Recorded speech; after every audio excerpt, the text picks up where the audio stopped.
You're in the middle of an intimate moment. The lights are low. The rhythm is familiar.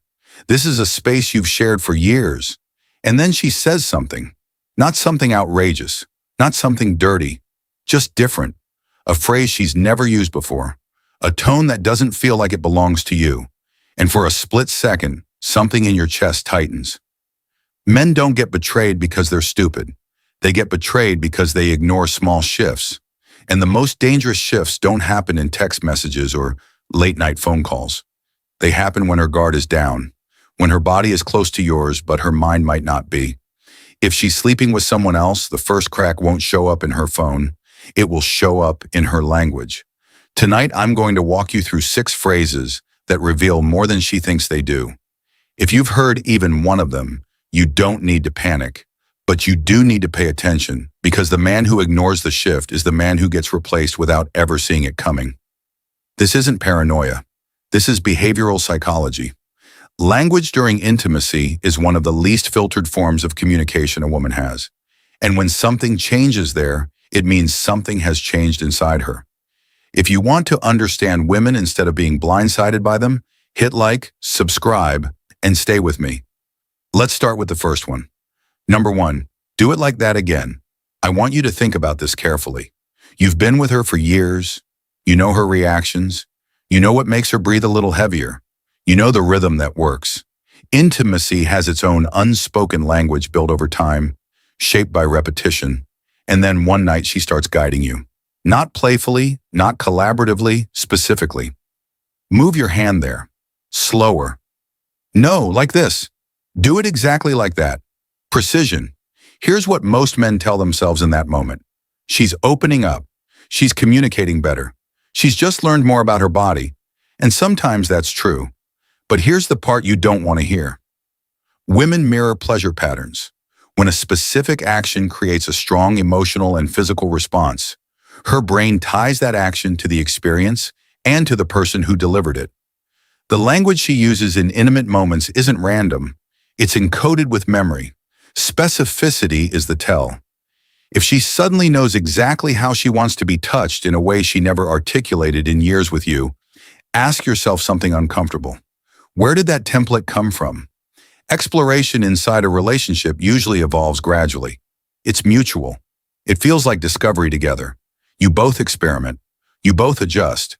But when the instruction appears fully formed, sharp, detailed, confident, that's not discovery. That's replication. I'm not talking about a woman finally finding her voice. I'm talking about a shift in script. Imagine this. For years, she's been responsive, but not directive. She enjoys what you do.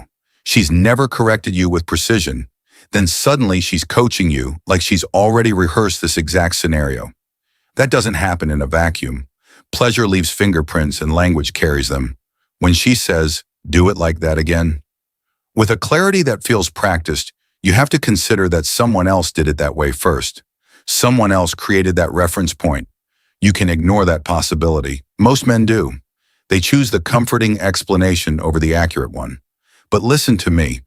The issue isn't that she's expressing a preference. The issue is the shift, the sudden upgrade in detail, the emergence of a right way that didn't exist before. If this is truly growth within your relationship, it will feel collaborative. If it feels like you're being trained to match a standard you didn't set, that's different. When she's teaching you during intimacy, there's a real chance someone else taught her first. And here's the truth you need to remember. The shift is the tell. Number 2, nobody's ever done this to me before. This one is dangerous because it doesn't trigger suspicion. It feeds your ego. When she says that, your chest expands. You feel chosen, singular, exceptional. In that moment, you're not just her partner. You're the man who unlocks something no one else ever could. And that's exactly why this phrase works. But I need you to step back and look at it through a colder lens. When someone emphasizes uniqueness without being asked, it's rarely random. It's usually compensatory. In psychology, there's something called cognitive dissonance. It's the tension people feel when their actions don't align with their self-image. If she's being intimate with you while emotionally or physically involved with someone else, her mind has to reconcile that contradiction. One of the fastest ways to reduce guilt is to rewrite the narrative in real time. By telling you, nobody's ever done this to me before, she's not just reassuring you, she's reassuring herself. She's trying to make the moment feel exclusive, even if it isn't. Here's what most men miss. Overemphasis is often a cover. People tend to declare most forcefully the things that are least stable. If something is genuinely secure, it doesn't need to be loudly defended. Think about the timing. Has she ever said this before in all your years together? During moments that were just as intense, just as connected, or does this declaration appear suddenly, almost theatrically, as if she's performing uniqueness rather than experiencing it? There's a difference between spontaneous admiration and strategic reassurance. If she locks eyes with you and insists you're the first, the only, the unmatched, ask yourself why she feels the need to say that. Now, truth doesn't usually come with a sales pitch. And here's the uncomfortable layer beneath it. When she insists you're the first to make her feel something, there's a real possibility she's trying to mentally overwrite the most recent man who did. She's attempting to replace his imprint with yours, not because you're the only one, but because she needs you to be in that moment. That's the smoke screen. The phrase sounds like a compliment, but sometimes it's camouflage. I'm not telling you to accuse her over one sentence. I'm telling you to watch for patterns. Watch for intensity that feels forced. Watch for declarations that arrive without context. Because when a woman is working hard to prove you're unique, it may be because uniqueness has already been compromised. And here's the truth you can't ignore. The louder she insists you're the first, the more you should wonder who she's trying to erase. Number 3, you feel different. This is where it starts to slip because the word different sounds harmless, curious, even intriguing. But I want you to slow that moment down. Different. Compared to what? The human brain cannot label something as different without a reference point. Comparison requires 2 data sets. That's not emotion. That's basic cognitive processing. Our minds are wired to evaluate experiences against prior ones, especially repeated physical experiences. So when she says, you feel different during intimacy and nothing about you has actually changed, that word didn't appear out of nowhere. It came from contrast. If you're the only man she's been with, there is no active baseline to compare you against. You are the baseline, which means for something to suddenly feel different, there has to be a second reference point in her mind, a recent one. Now here's where most men sabotage themselves. They assume she means different from last time, different from earlier in the week, different because of mood. Possible, yes, but ask yourself something more precise. Did you change your rhythm, your approach, your energy in a significant way? Or did you do what you've always done and she's the one responding differently? When comparison language surfaces spontaneously, it's usually because the brain is actively measuring 2 experiences side by side. And here's the part that stings. If she's saying you feel different while her body is with you, it means her mind is running a parallel track. She's not just feeling you, she's evaluating you. You may notice something subtle right after she says it. A pause, a micro-correction. Maybe she laughs it off. Maybe she adds, I don't know, just different, and quickly shifts the subject. That self-correction matters. It often means she caught the implication before you did. Intimate moments lower psychological defenses. That's when subconscious comparisons leak out. When she's relaxed, vulnerable, breathing differently, her filter weakens and comparison slips through. Let me make this clear. One offhand comment doesn't equal betrayal. But if difference starts appearing out of nowhere, especially after nights she's been distant, unavailable, or oddly energized, you'd be naive to dismiss it because comparison is impossible in isolation. If you are the only man in her world, there is nothing to compare you to. So when she says you feel different, the real question isn't what changed about you. It's who entered the equation. And here's the truth. You need to internalize. Comparison only exists when there's someone else in the picture.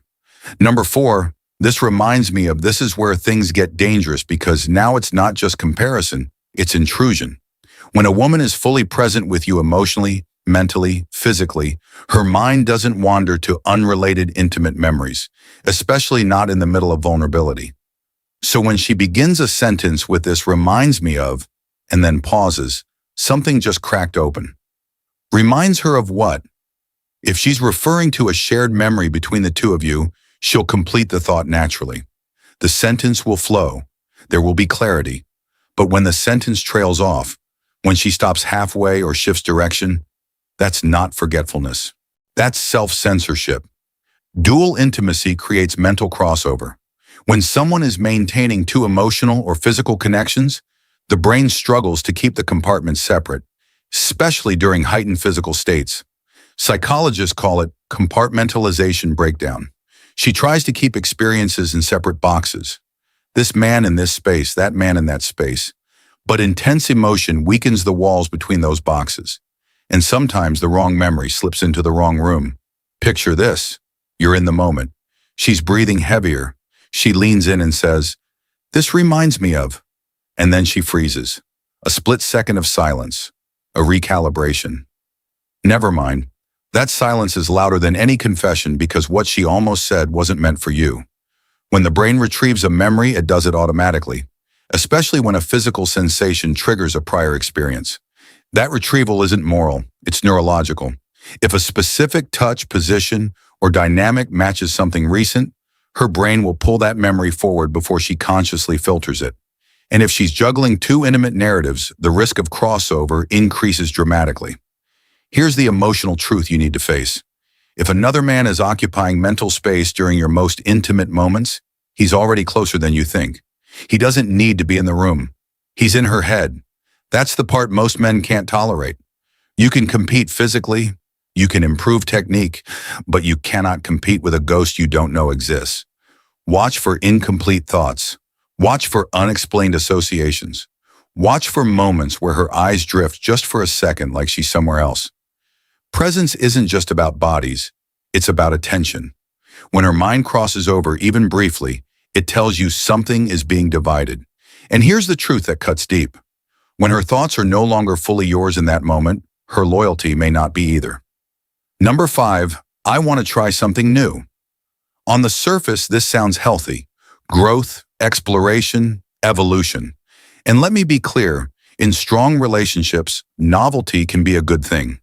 Two people discovering new layers together is not a red flag. The red flag is timing. If she's been content for years with your established rhythm, your established dynamics, and suddenly, almost overnight, she has a list of new positions, new energy, new intensity, new rules, you need to zoom out. Change without context is rarely random. Healthy exploration usually grows organically. It starts with conversations. Curiosity builds gradually. There's a shared excitement. But when novelty spikes sharply, especially alongside behavioral shifts outside the bedroom, that's different. Is she suddenly protective of her phone? Did new lingerie appear that wasn't clearly bought with you in mind? Is she more focused on the gym than ever before? Not just for health, but with a quiet urgency. Have her grooming habits changed? Has emotional distance crept in? Individually, each of these means nothing. Together, they form a pattern. Here's what happens in many affairs that men don't understand. Affairs introduce contrast, new energy, different dominance dynamics, different pacing, different emotional chemistry. The novelty itself creates dopamine spikes. It feels electric because it's unfamiliar. And when a woman experiences that intensity, she doesn't always keep it compartmentalized. Sometimes she brings it home. Psychologically, this can happen for several reasons. Guilt reduction. If she blends elements of the affair into the primary relationship, it feels less like total betrayal and more like expansion. Testing. She may subconsciously want to see if you can replicate the same excitement or simple behavioral bleed-through. Once the body learns something new that triggers pleasure, it doesn't easily forget. So when she says, "I want to try something new," don't just hear curiosity. Ask why now. After years of familiarity, why is there suddenly a need to disrupt the pattern and pay attention to what those new things center around? Are they mutual, or do they seem specifically tailored to recreate a sensation she's already discovered? There's a subtle but powerful difference between discovering together and importing. If you feel like you're being handed a script instead of co-writing one, trust that instinct because sometimes you're not exploring new territory. You're being used as a rehearsal stage. That's the part most men never consider. They assume novelty equals improvement, but novelty can also be evidence of comparison, of transfer, of an experience that didn't originate with you. Again, one request doesn't equal betrayal, but sudden novelty paired with secrecy, distance, and behavioral upgrades outside the bedroom. That's not evolution, that's adaptation. And here's the truth you need to hold on to. When new appears out of nowhere, it's worth asking who introduced it first.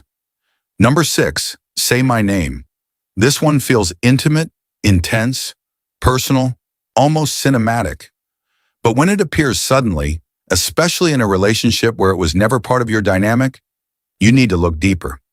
Names anchor identity. In highly emotional or physical moments, the brain can blur boundaries, especially when someone is juggling two emotional realities. Compartmentalization requires effort. It requires mental discipline to keep one man in one box and another man in another. And the more overlap there is, the harder that becomes. When she insists you say her name, or she repeatedly says yours with unusual emphasis, it can be a grounding mechanism, not passion. Grounding. It pulls her back into the correct narrative. It reminds her which relationship she's physically inside of. Think about it. If you've been together for years and names were never necessary during intimacy, why are they suddenly critical now? Why the urgency? Why the repetition? One of the deepest fears in overlapping intimacy is the ultimate slip. Saying the wrong name. That mistake destroys everything instantly. There's no recovery from that. So sometimes before a mistake can happen, the mind overcompensates by repeating your name, by demanding you repeat hers, by reinforcing identity out loud. It's psychological anchoring. She's building verbal guardrails because the internal boundaries are weakening. Watch the tone.